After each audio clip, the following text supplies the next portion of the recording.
Hello everybody and welcome to That Theory Guy. Today my video is about giving you a breakdown of The Mandalorian Season 1 as well as some theories on what is to come in Season 2. Now let's not waste any more time and get right into it. So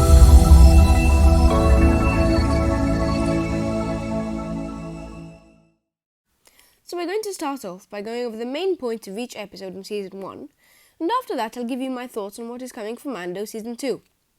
In Episode 1 we followed Mando through his bounty hunting life, but all changes when Greef Karga gives him a top secret bounty. Mando travels to a planet that looks like Tatooine, but it isn't. It's called Arvala 7. Upon arrival, Mando is attacked by blurgs and is saved by an Ugnaught. The Ugnaught leads Mando to where the bounty is, and the Mandalorian makes his way to find the all-famous Baby Yoda.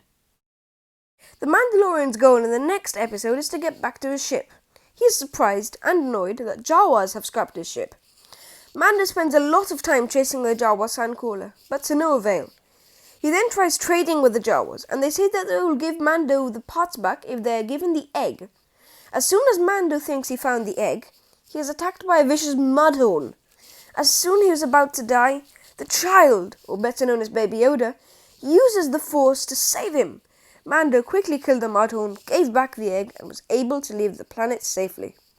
In Episode 3, he has to deliver Baby Yoda to the client, who rewards Mando with a lot of Beskar steel. But the Mandalorian feels ashamed of giving in a helpless child, so he turns back to save the baby. Blowing up a wall, Mando melts through the stormtroopers. No, literally, he used a flamethrower. He eventually escaped with the child, only to be ambushed by Greef Karga and his goons.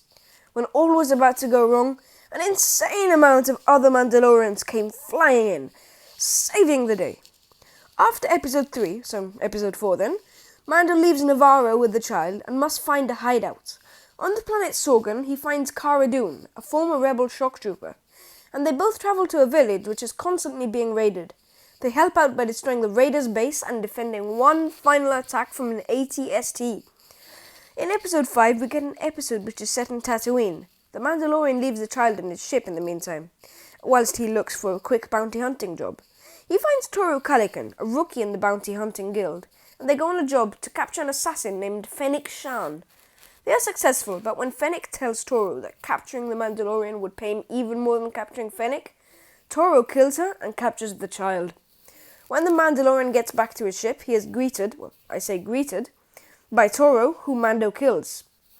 The episode ends with one massive cliffhanger, which I will talk about later. Episode 6 comes, and this is quite a different one.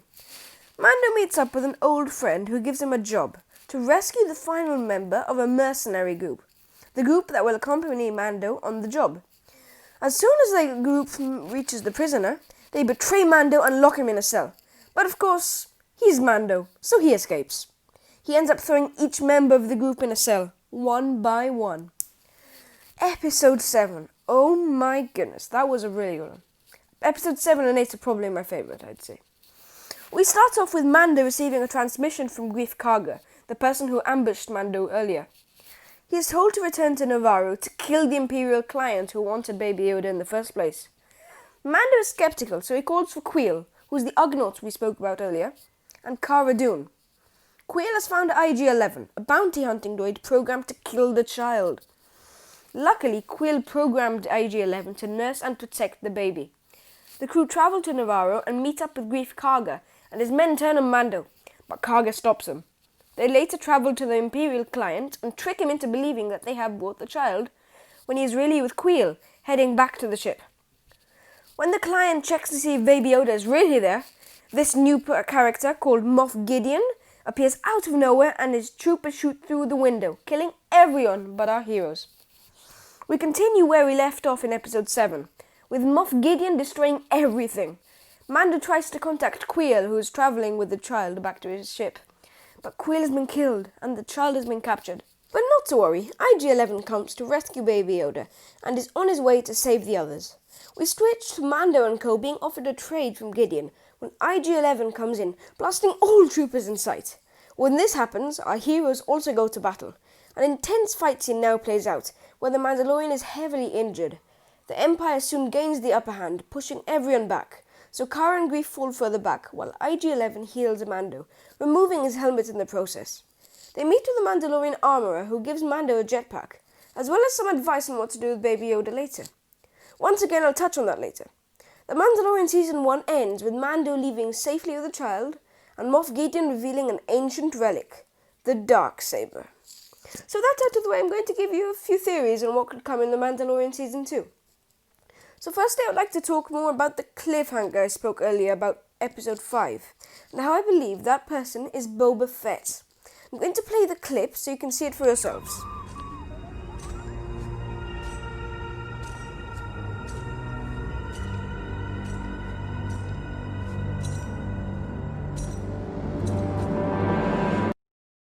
So the first thing that you hear is the droid-like sound, which has been seen in different Boba Fett scenes, especially in A New Hope, as well as the jangling of his boots, which is seen all throughout The Empire Strikes Back and Return of the Jedi.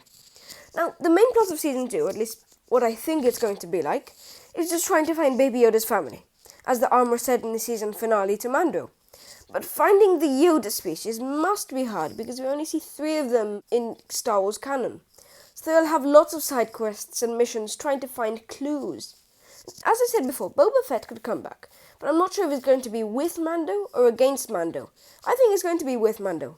Let me know what you think in the comments section. So there we have it, guys. I hope you really enjoyed this Mandalorian video, and I will see you in the next episode of That Theory Guy. Goodbye.